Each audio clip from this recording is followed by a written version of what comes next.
नमस्कार दोस्तों, आप सभी का इस हाइब्रिड मैथ एकेडमी चैनल पर मैं आप सभी का हार्दिक अभिनंदन व स्वागत करता हूं। आशा और उम्मीद करता हूं कि आप सभी स्वच्छ होंगे और आपकी तैयारी बढ़िया ठीक ठाक से चल रही होगी। तो देखिए दोस्तों, हम इस राजस्थान के आर्ट एंड कल्चर के तहत बात कर रहे थे और हम बात कर रहे थे राजस्थान की फोर्ट के यानी राजस्थान के दुर्ग के। और हमारा राजस्थान का दुर्ग चल रहा था दोस्तों चित्तौड़गढ़ का दुर्ग है। यानी सब दुर्गों के बारे में ऐसा कहते हैं कि गढ़ तो चित्तौड़गढ़ और बाकी सब गढ़ैया हैं।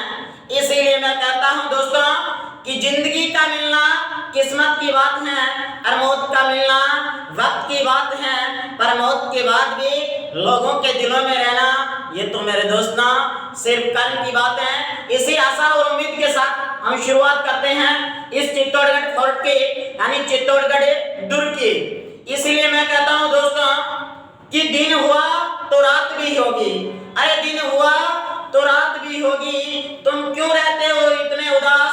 तूने जिस प्रेम से हमारा सम्मान किया है, जिंदगी रही तो मुलाकात भी होगी, जिंदगी रही तो मुलाकात भी होगी। इसी आशा और उम्मीद के साथ मैं शुरू करता हूं दोस्तों इस राजस्थान के फोर्ट चित्तौड़गढ़ के दुर्ग के बारे में। तो देखिए दोस्तों, हमने इस चित्तौड़गढ़ दुर्ग के बारे में जाना है कि ये जो चित्तौड़गढ़ दुर्ग है, इस चित्तौड़गढ़ दुर्ग को कहा जाता है सर्वाधिक शाखों वाला दुर्ग है। मतलब कि इस दुर्ग में सर्वाधिक शाखें हुए हैं और मतलब कि यहाँ 3 शाखें हुई हैं दोस्तों। मैंने कल उन 3 शाखाओं की बात की थी कि 3 शाखें कौन कौन से हुए हैं। एक बार मैं उन सारी चीजों को रिपीट कर रहा हूँ कि मतलब कि मैंने क्या क्या बताया था उस वीडियो में। आप एक बार उस वीडियो को जरूर देखना, तभी आपको ये आगे वाला वीडियो समझ में आएगा।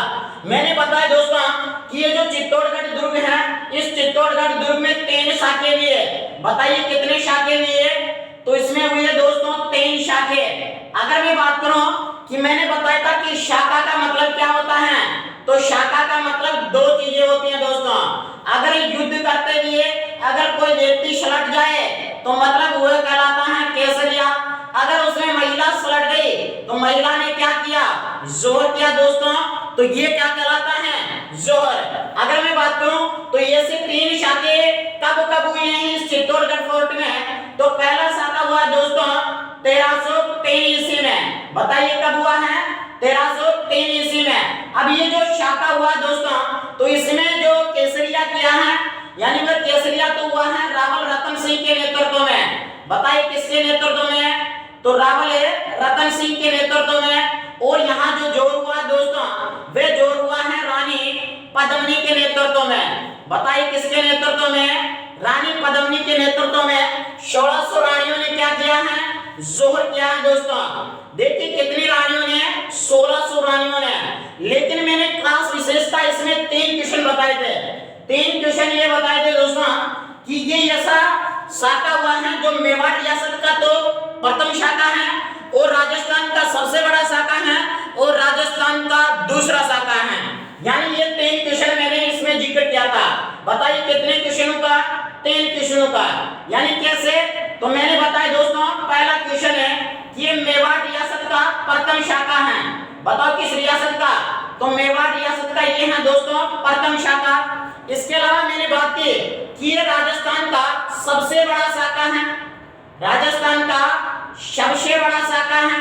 इसके अलावा मैंने बात की दोस्तों कि इसके अलावा ये राजस्थान का दूसरा शाखा है। बताइए कौन सा शाखा? दूसरा शाखा। इसके अलावा मैंने बात की दोस्तों कि प्रथम शाखा हुआ था 1301 ईस्वी में और द्वितीय शाखा हुआ है 1303 ईस्वी में। अब इसके अलावा अगर मैं बात करूं तो मैंने यहाँ एक क्वेश्चन और बताया था दोस्तों कि ये जो रानी पद्मिनी है, इस रानी पद्मिनी ने चित्तौड़गढ़ दुर्ग में जोहर किया है। तो मतलब कि यहाँ लगता है दोस्तों जोहर मेला। बताओ क्या लगता है? जोहर मेला। अब ये जो जोहर मेला है, ये जोहर मेला कब लगता है? ये क्वेश्चन भी इंपॉर्टेंट है। यानी इस चित्तौड़गढ़ दुर्ग में जो जोहर मेला लगता है, वो जोहर मेला कब लगता है? तो मैंने बताया दोस्तों वह लगता है चैत्र कृष्ण एकादशमी को, एक और 11 एकादश में। और ये जोहर मेला कहाँ लगता है? तो ये लगता है चित्तौड़गढ़ दुर्ग में। इसके अलावा मैंने बात की दोस्तों कि मतलब कि ये तो हुआ हमारा कौन सा शाखा, पहला शाखा। मतलब कि केसरिया भी हुआ है, इसमें जौहर भी हुआ है, और दोनों एक साथ हो जाए तो वही क्या कहलाता है, शाखा। इसके अलावा मैंने बात की दोस्तों कि यहाँ पर यानी ये जो दूसरा शाखा हुआ है, ये दूसरा शाखा कब हुआ है, ये हुआ है 1534 ईस्वी में। बताइए कब हुआ है, 1534 ईस्वी में। अब इसमें भी मैं डायरेक्ट बात करता हूँ कि इसमें भी दो चीजें मिली, यानी शाखा का मतलब है तो यहाँ पर मिला दोस्तों कि जौहर हुआ है, और जौहर के साथ में क्या हुआ है, केसरिया हुआ है।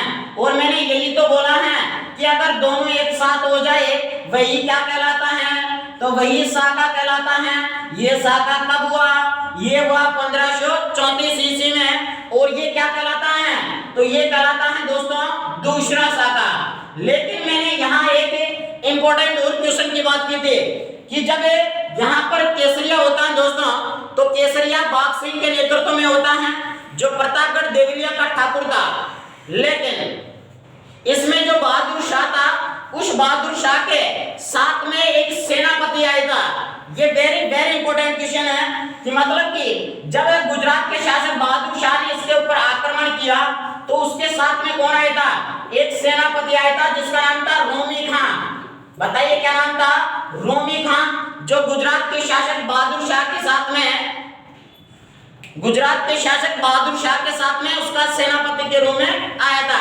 अब इसके अलावा कि मतलब कि बाघ सिंह के नेतृत्व में केसरिया हुआ, इसके अलावा जोर यहाँ हाडी रानी कर्मावती के नेतृत्व में हुआ, जिन्होंने कितनी रानियों के साथ में, 1300 रानियों के साथ में, यानी अग्नि में कूदकर उन्होंने भी अपना आत्मसमर्पण कर लिया था दोस्तों।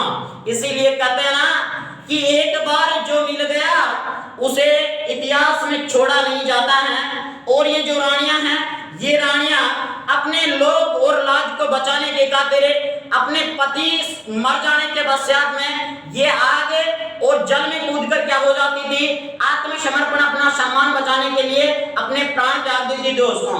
तो ये कब हुआ, तो 1534 ईस्वी में दूसरा शाखा हुआ। इसके बाद में मैंने तरते शाखे की बात की कि यहाँ पर जो तरते शाखा होता है वह होता है 1567 व 68 ईस्वी में। तो देखिए मैंने बात किया दोस्तों कि यहाँ 1567 ईस्वी में अकबर का आक्रमण हुआ, और उस अकबर के साथ में उसका एक मुख्य सेनापति का रोल निभाते हुए एक व्यक्ति आया था जिसका नाम था आसिफ खान। बताइए क्या नाम था, आसिफ खान। और उस आसिफ खान और अकबर के नेतृत्व में जब यहाँ पर आक्रमण किया गया तो यहाँ पर जयमल राठौड़, फत्ता सिसोदिया और उनके साथ में था कल्लाजी राठौड़, ये अकबर की सेना के साथ में लड़ते हुए क्या हो गए थे, वीर गति को प्राप्त हो गए थे। तो फत्ता सिसोदिया की रानी फूल कंवर ने यहाँ 7000 रानियों के संग में अपने भी त्याग दिए थे प्राण। और यही कहलाता है मेवाड़ रियासत का कौन सा शाखा दोस्तों, तो ये कहलाता है तरते शाखा।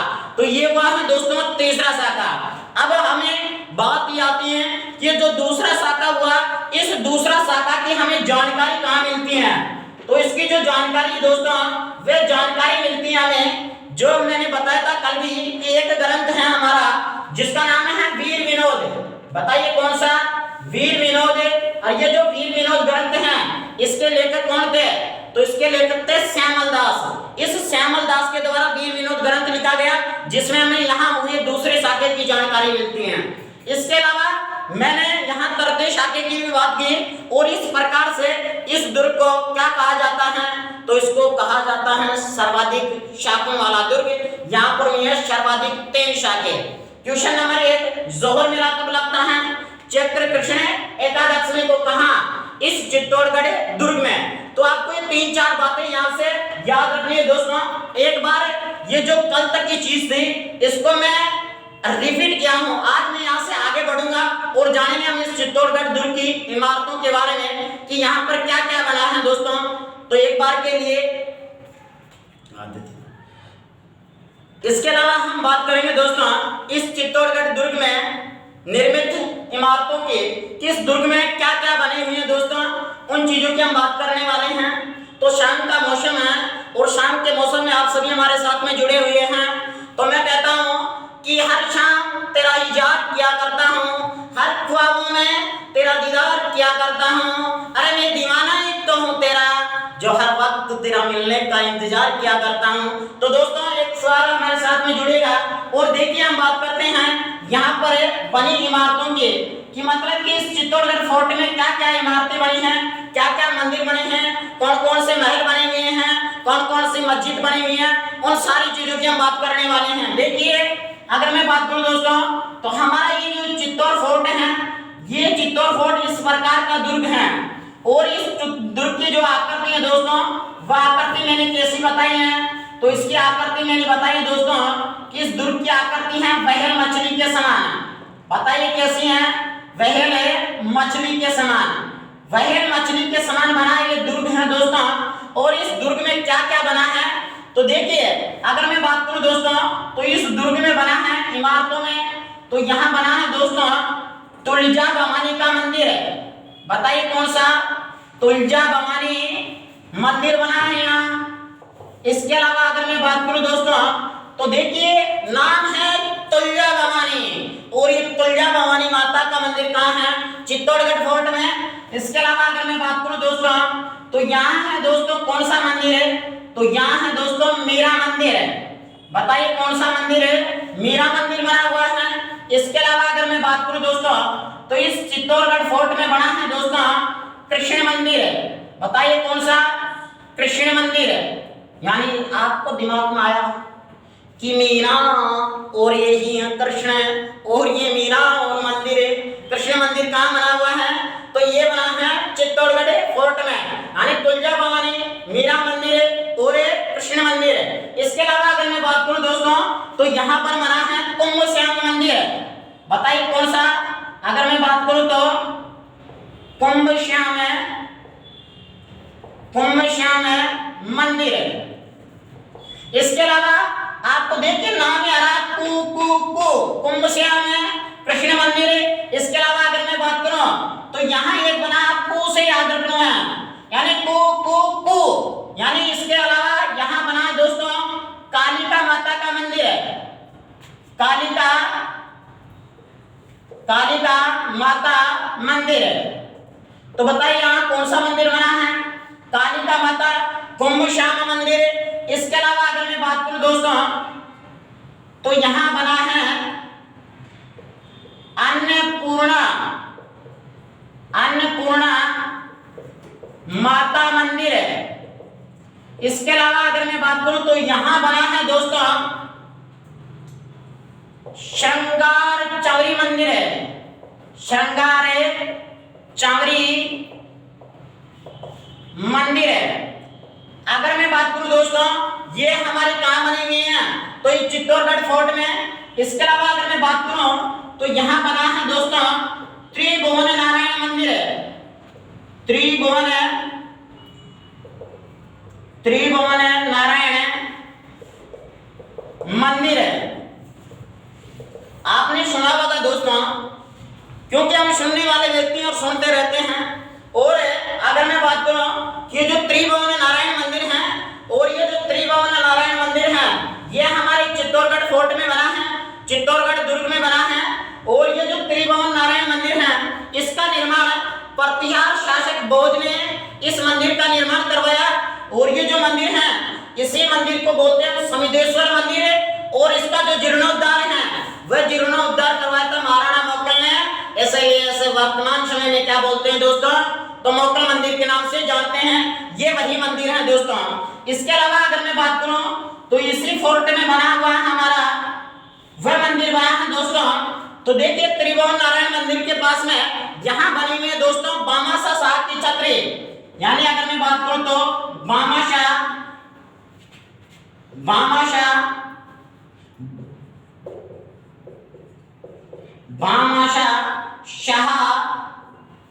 छतरी। तो यहाँ कौन सी छतरी बनी है दोस्तों? भामाशाह साहब की छतरी बनी है। इसके अलावा अगर मैं बात करूं तो यहाँ शतबीस देवरी मंदिर बना है।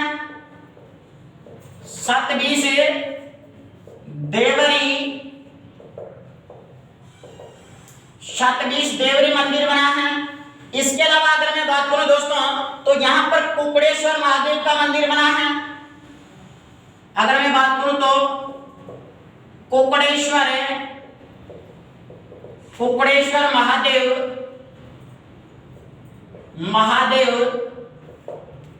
मंदिर बना है। कुकड़ेश्वर महादेव मंदिर बना है। तो ये जो सारी इमारतें हैं दोस्तों, ये इमारतें किस दुर्ग में बनी हैं? तो ये चित्तौड़गढ़ फोर्ट में बनी हैं। इसके अलावा अगर मैं बात करूं दोस्तों, तो यहाँ पर कुछ महल बने हुए हैं, तो कुछ मंदिर बने हैं, तो कुछ छतरियां बनी हैं। अगर आपको ये तरीका पसंद आता है दोस्तों, तो इस चैनल को अपने दोस्तों के साथ में शेयर करिएगा और अपने कमेंट बॉक्स में एक बटन दबाना है और हमें बताना है कि हमें ये चीज कैसे लगी। तो देखिए दोस्तों, अगर मैं बात करूं तो यहाँ पर बना है तुलजा भवानी मंदिर।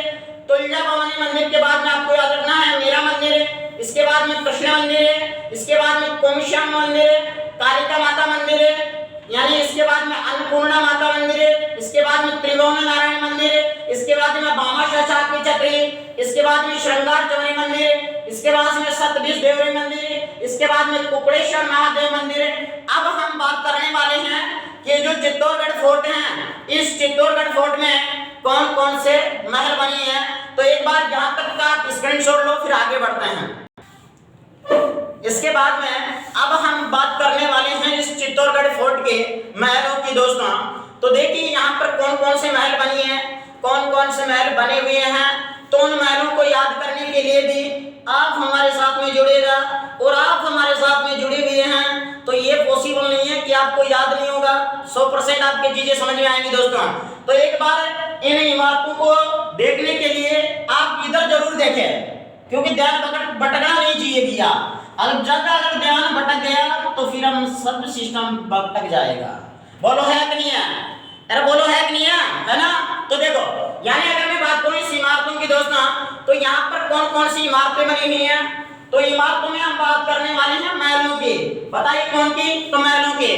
तो देखिए यहाँ पर जो महल बने हुए हैं दोस्तों, वह बने हैं फतेह सागर महल। बताइए कौन सा? फतेह सागर महल। यानी ये जो फतेह सागर महल है, ये कहाँ बना है? तो ये बना है दोस्तों चित्तौड़गढ़ फोर्ट में। इसके अलावा अगर मैं बात करूं दोस्तों, तो यहाँ बना हुआ है रावल रतन सिंह के महल। रावल रतन सिंह के महल। अब देखो, इसके अलावा इसकी जो रानी थी दोस्तों, आपने सुना होगा रानी के बारे में, तो और रानी का नाम था पद्मिनी। बताइए कौन सी? तो यहाँ पर पद्मिनी महल बने हुए हैं। बताइए क्या बने हैं? पद्मिनी महल बने हुए हैं। यहाँ अगर मैं बात करूं दोस्तों, तो यहाँ कुंभा के महल बने हुए हैं। कुंभा के महल बने हुए हैं। इसके अलावा अगर मैं बात करूं तो यहाँ भामाशाह महल बने हुए हैं। भामाशाह महल बने हुए हैं। इसके अलावा अगर मैं बात करूं दोस्तों, तो यहाँ बने हैं नौकोटी महल। नौकोटी महल, ये महल मेरे दिमाग में आते ही एक बात जगती है दोस्तों, नौकोटी महल। अब जगह की क्या हो, तो जगने वाली है। बोलो है कि नहीं है? हाँ।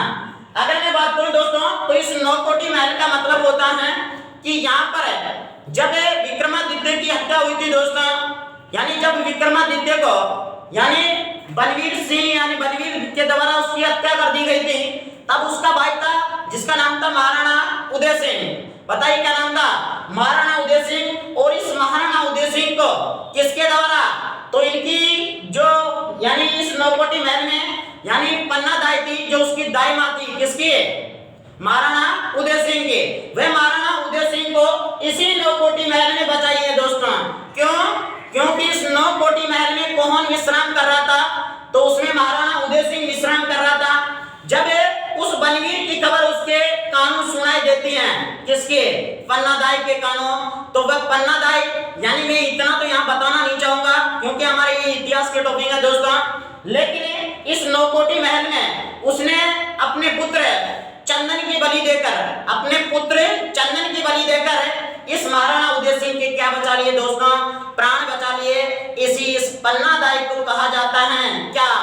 बलिदान वाली, यानी माता के नाम से जाना जाता है। इसने क्योंकि अपने पुत्र का बलिदान देकर इसने दूसरों को जीव बचाए हैं। बताओ बचाए हो कि नहीं बचाए हैं?